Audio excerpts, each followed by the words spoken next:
Today I'm going to go over the first aid equipment that I keep in my everyday carry bag. Now I have a lot of stuff in there that I use on the daily, and I also have some stuff that I've added to it that I hope I don't need to use, but I might need to in a pinch. I do go on a lot of remote areas, a lot of remote hunts, to where it's, you know, at least half hour, 45 minutes to the nearest hospital. And by that time, if you have a massive wound, you're going to bleed out. So I have some things to stop that and slow that down. So if you're new to the channel, hit the subscribe button if you want. I try to put out at least a video a week. Some weeks I might have more, some weeks I might have less. This time of year it's hunting season, so it's a little tighter to get videos out, but I'm gonna try to keep them coming as best I can. So first off, on the side of the bag here, underneath my water, I always keep a bunch of gloves. I use them all the time for many different things. I recently shot a bear last weekend and used them while gutting the bear out. I like to have them in there in case I come up to an accident scene. I don't ever want to touch things, bodily fluids and such, so I would put some gloves on if I did run across that. So that's what I have right on the outside. Just inside the main compartment here, I do have a standard 100-piece first aid kit. Now I have added some things to this, and I'll go over that in just one second. And I also keep a bite kit and a burn kit. Now these are just quick, easy ones that, you know, you can get into relatively quick, you know, just to get some burn. You know, you get a little burn by the fire or something. You don't have to dig through a big pack. It just happens. I have kids and we always have campfires. It's just nice to have a little kit there. Bites, we're always getting mosquito bites and spider bites and stuff like that. So just some anti-itch cream and, you know, some allergies, some anti-swelling pills. So those are nice to have. I do also have in here, and this is what I use quite a bit. I mean, this is my go-to bag. I do have some anti-itch cream in here. Just the other day, me and my son were out shooting my rifle that I used during my bear hunt, and he got stung by a bee. And I took the wipes that I got in here and I wiped it off and cleaned it off, make sure there was no stinger in there, and I put some anti-itch on there, and it was better. Within 10 minutes he was back out running around.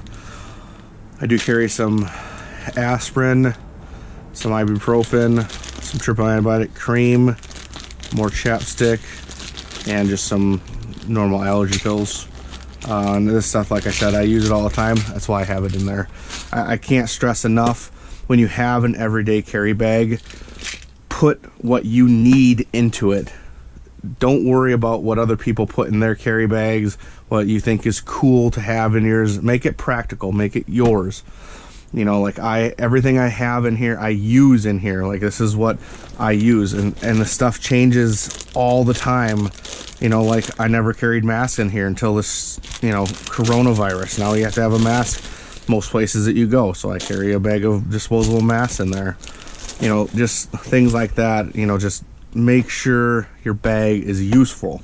If you have stuff in there that you're not going to use, take it out. You know, it's just that simple. You don't need to carry a bunch of extra crap around with you all the time. Inside your standard first aid kit, I'm not going to go over everything that's standard in there. I mean, you can look it up and see what is in a standard first aid kit. I mean, they have, you know, scissors and Q-tips and all that kind of stuff. They, you know, tons of Band-Aids and stuff like that.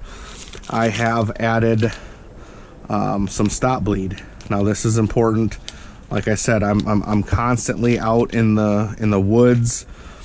I use chainsaws and hatchets and machetes all the time. And if I were to get a massive wound, a cut, definitely want to use some of this and get it wrapped up tight. More gloves, little towelettes. You get them free, you might as well utilize them. You know, it's nice to have extra, you know, cleaning agents. I do have quite a 5 or 6 in here of some sutures. You know, I hope I never have to use these sutures, but these are sterile sutures that if I ever did get a massive gash, you know, I primarily, you know, have these in there for dogs. You know, like if a dog gets a big wound, you could stitch a dog up or something. I mean, I would have to be in a real sketchy situation, you know, life or death, for to have to stitch myself up. That would be pretty tough. I would think between the stop bleed and wrapping it up with gauze and wrapping it tight, I would think I would be able to make it to a hospital before I'd have to stitch myself up. But just in case, I do have them in there. You know, it's one of those things, if you have it, great. If you don't and you need it, then that sucks. So just a cold compress, instant cold compresses. These are great. These are absolutely great. I wish I had some extras of these, but I don't at the time. And there's some emergency poncho and stuff, and I already went. I do have an extra ponchos in my bag too. Little glow stick. The other stuff's just pretty standard stuff. You can see some gauze in there, a compass, whistle, you know, just your standard kit. But I just wanted to go over what I added to it and the reasons I added what I did, just so you guys are aware. And like I said, make your kit your own. You know, don't worry about what everybody else has in theirs. Don't think you have to add stuff to be cool, this and that. Add stuff that you're going to use. You know, make it so it's a useful kit.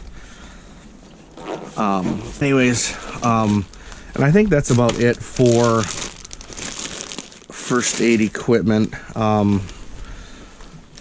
I think that's gonna do it for this one. Just a little short, sweet video. Like I said, I just wanted to go over what I do keep for first aid equipment in my everyday carry bag. And like I said, I can't stress enough, you know, everybody may differ. I mean, if you're allergic to bees, have an EpiPen, an extra EpiPen in there.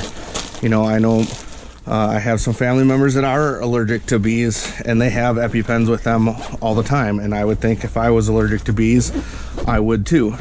And just keep what you need in there. But that's going to do it for today. Thanks for watching.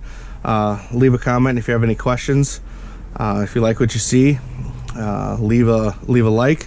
Subscribe. I know most people that are watching these videos aren't subscribed, because I only have a few subscribers. So don't hesitate to hit the subscribe button so you can be notified for more videos when they get posted. Thanks. Have a great day. Bye.